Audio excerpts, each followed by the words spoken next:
What's going on, everybody? This is Greg Morass from Higher Function Productions, and today I have a review for you. We're going to be talking about Captain America: Civil War.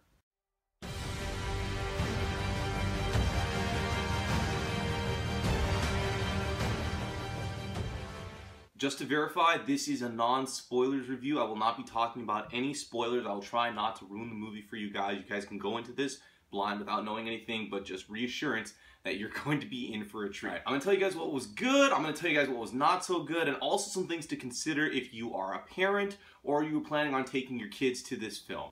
The action sequences. The action sequences in this movie are completely phenomenal. The stunt team worked super hard to make sure that this was going to be the most action-packed, most dynamic movie in the Marvel Cinematic Universe, and that is something that I appreciate about Anthony and Joe Russo as directors. The same way that they treated Captain America: Civil War, they said, if we can do it, we're going to do it. If we can build it, we're going to build it. And they tried to use as many practical effects as possible. And yeah, there is some CGI in the movie, but overall, it does feel very natural and very like grounded in reality, this film. And that's what I appreciate about it. That's definitely something that stands out. The story to this movie definitely hit a lot of tones very well. It had a good progression, a good natural flow. Everything that was in the movie definitely was part of the whole central story.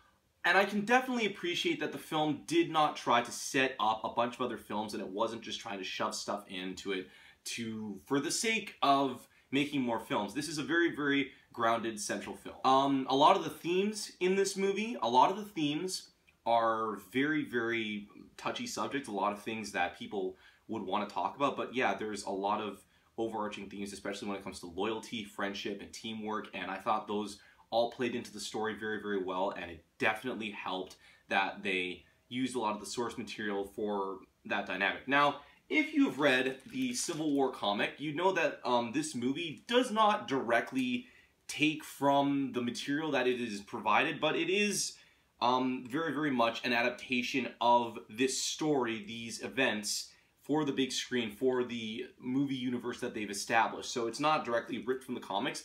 The story very much is its own thing.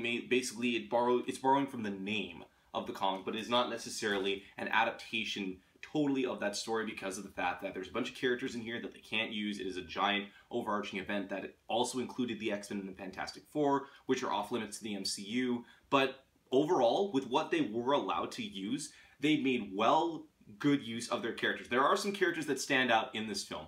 First and foremost, Captain America. Every single Captain America movie has gotten progressively better, and Captain America: Civil War is maybe the best that we've ever seen Captain America as a character, as a leader, as someone who is very moralistically driven by what is good and what should be done and what shouldn't be done. I very much appreciated Chris Evans' role in this film. And also, Iron Man. This is a much different Iron Man that we've seen before. He's a lot more darker, and he's fueled by a lot of different more emotions. But I think that helped him progress more as a character throughout the film. You can actually see that he believed in what he was doing and also why a lot of things motivated him the way it was.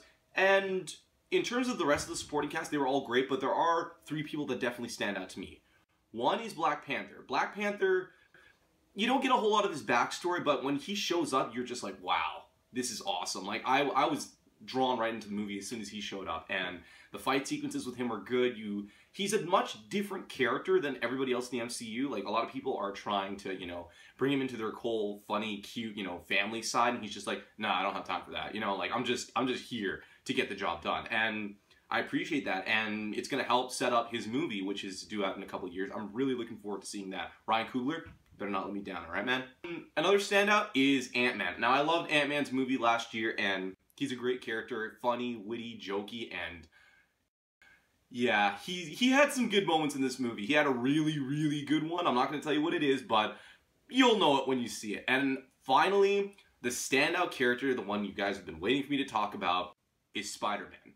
And when I heard that they were going to put Spider-Man in this movie, I was just like, well, I don't want them to shoehorn him in there, because that's a big thing that Spider-Man has had a problem with. They just shoehorn stuff into the movies to make it, like, make more money or to sell more toys or to make it more marketable, and then it falls on his face. And I thought that that's what they were going to do with Spider-Man now, but no. He is fully much a part of the stories. The Russos even said that they were planning on doing the story, whether or not they could get Spider-Man or not. Even like Kevin Feige said, you guys need to have a backup plan, and they said, nope, we are going to do it with Spidey. And it works very, very well. I love the inclusion of his character, them establishing him in this world, the fact that he's, like, they got a lot of his stuff right. The fact that he's a teenager, he's still in high school, he's got homework, like, it's a lot of stuff that you think they'd scratch the surface on in the other Spider-Man films, but they really addressed it here, and it wasn't really about him so much, but they were just, like, including him for the sake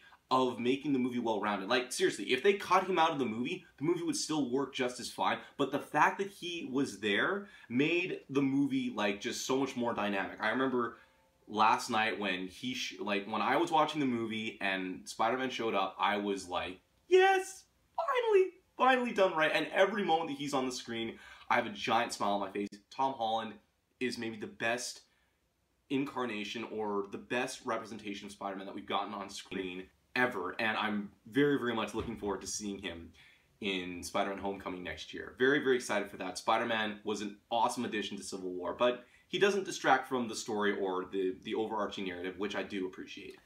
Now for what wasn't so good. Now, personally, this didn't affect me too much, but the movie is 2 hours and 26 minutes long, and if you have a problem staying awake for super long movies, this might not be your thing. Although, I do say that at that length, it was exactly what it needed to be. It didn't feel long and drawn out. Even some of the earlier scenes that you think are not as important are still relevant to the plot, and I do enjoy movies with good overarching plots, and I did appreciate that.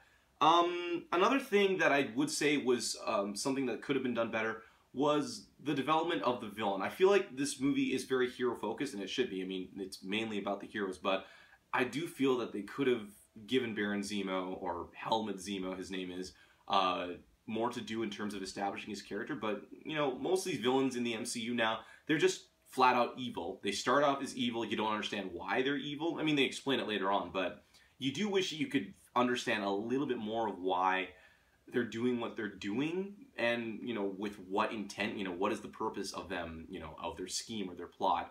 But I do wish that was explained a little bit more. It didn't hurt the film, but I do think it could have improved the quality of the film a little bit more. But other than that, it's an all-around great film, and I definitely cannot recommend it enough to anybody that's thinking about seeing it right now. Go see it. You will not regret it at all. And now for the family guide, or things to consider if you're a parent or thinking about watching this movie with your children. Now, certain things in superhero movies are worth addressing, such as violence. And yeah, this is a pretty violent movie, but not violent in the sense where you have to cover your children's eyes watching it, because, yeah, in all honesty, it's comic book violence. It is, you know, superhero movie violence, but not dark and gory and gritty violence. I mean, the last act of the movie is a little intense, so if you've got really, really young kids who might not be so comfortable with an overarching, like, very, very violent film, you might want to leave them at home. But I'd say anybody maybe 7 and up or 6 and up is probably good enough to see this movie, especially if they've been watching these characters for years and they like them. So yeah. And language. Yes, as Cap says, language. There isn't too much language to be aware of. There are a couple of S words. There is the word SOB is used maybe once or twice, and the A word, but other than that, nothing to distract from the movie. I don't think it is something that will particularly ruin it for your kids. There's so much else going on that I don't think you should be worried about 1 or 2 swear words, but, you know, it is, you know, worth noting that, yeah, it's in there. But yes, not as much swearing as Age of Ultron, so yeah, keep that in mind. I remember Age of Ultron, as anybody said something remotely bad, Cap was just like, language, or they're just like, oh, Cap doesn't like that. Nope, Cap doesn't like that word, so. Things to talk about with your kids as part of this movie. The issue of fighting versus talking out your problems. I thought that that was a big thing in this movie that they could have addressed. The fact that instead of talking about their issues, which they are trying to do, the only resort was to fight. And that's something I think the kids need to understand, that you don't always have to resort to violence, that you can talk about your problems and you can work them out if you're both talking and listening to each other respectfully. Another big issue in the movie is working together and having that element of teamwork and friendship all along with it. because working together is a big component of both sides, both Team Cap and Team Iron Man, and also the characters that have to bond together in order to, you know, strive towards this goal that they're trying to achieve. I mean, Cap is obviously trying to help Bucky, and Iron Man is like, you know, like siding with the government, and it's a big thing that comes up. It's a very political movie, and you know, as much as kids may not be into, you know, the politics side of it, I do feel that this film does present a lot of issues that kids, you know, can talk about with their parents, or that you parents can talk about with your kids, especially, you know, like, what are you going to choose? Do you choose to side with the law, or do you choose to, you know, express your freedom the way that you do? I mean, that's something that all kids have to grow up and make that decision eventually. And also an issue of leadership, especially between Captain America and Iron Man. I mean, Iron Man is leading his team with the notion of, you know, we're responsible, we need to be accountable for our actions. You know, I've caused all this destruction over the past 8 years because of my mistakes, so we need to be held accountable for that. Whereas Captain America is saying, you know what? The price of freedom is high, but it's a price I'm willing to pay. We try to save as many people as we can. You know, it's a hard job, but the safest hands are our own. I do agree with a lot of what he says. I do very, very much agree with Captain America that, you know, although people do want to be accountable, I do still think that superheroes should be allowed to work within their moral conscience, especially if they have sworn an oath to protect people, which is what I think the Avengers are all about. And a lot of people, there's a lot of criticism that this is not a Captain America film, that it's more of an Avengers film. It does feel like an Avengers film at time, and it does handle a lot of characters more than I thought, or better than I thought of Age of Ultron did. But at the heart of it is still Captain America. This is still Captain America's movie. It is mainly about him. It's a lot about his relationship with Bucky and with Iron Man, and I thought that works really, really well as a film. And overall, I cannot say enough good things about this. If you're a parent, if you're a child, but more importantly, if you just love comic book movies, yeah, go see this film. It's awesome. You're definitely going to enjoy yourself. You will have an awesome time. I cannot recommend it enough. Overall, yeah, Captain America Civil War is definitely worth going to see. I'm going to give it an A. Thank you guys for watching this review. If you're new here and you like this video, be sure to hit the like button, subscribe, and share. For more information on Higher Function and what we're working on, be sure to check us out online at facebook.com/higherfunction. And you can also check us out on Twitter and Instagram at higher_function for more updates and for more photos from events. I'm Greg Moraz from Higher Function, and I'll see you guys next time, all right?